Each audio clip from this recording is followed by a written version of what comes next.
very good program.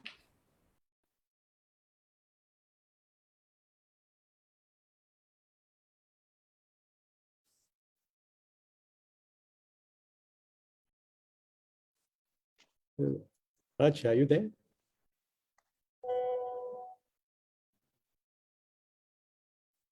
I think he had technical issues. It's not him. Is he connecting back? Checking, sir.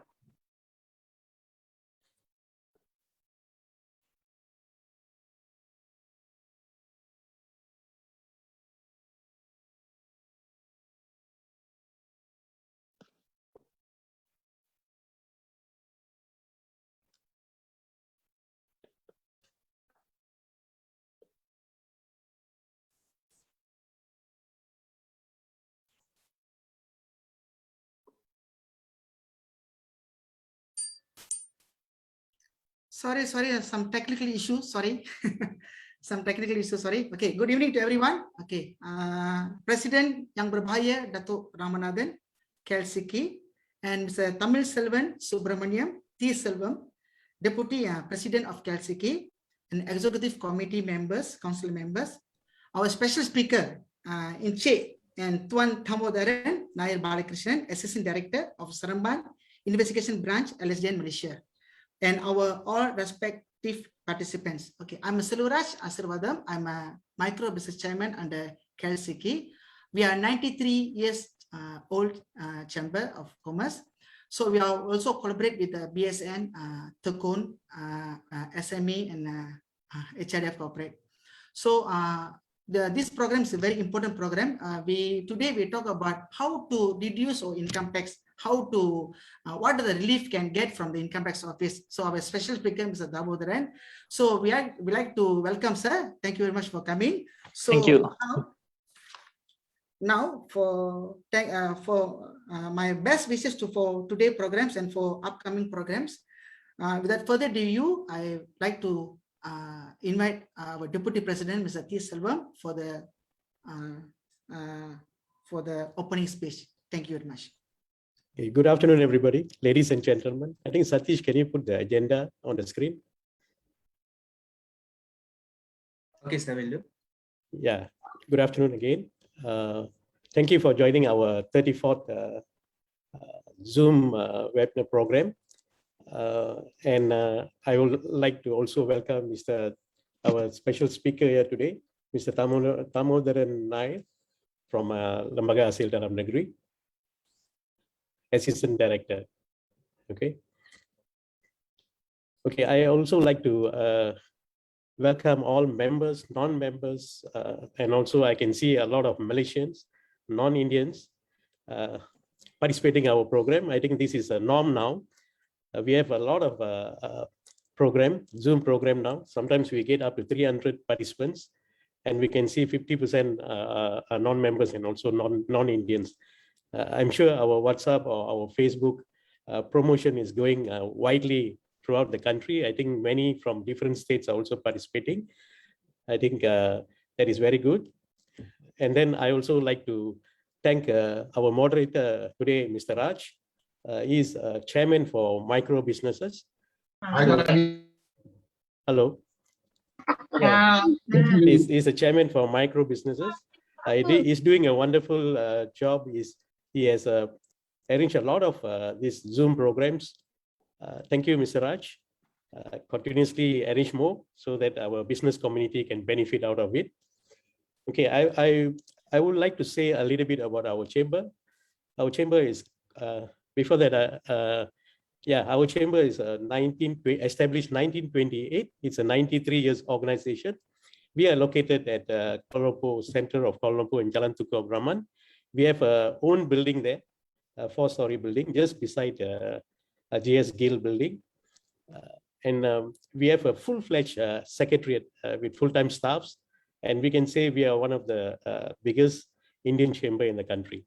And we are known, even though we are Kuala Lumpur Selangor is a state chambers, but we very much have a dialogue section with the government in all ministries. So we are very much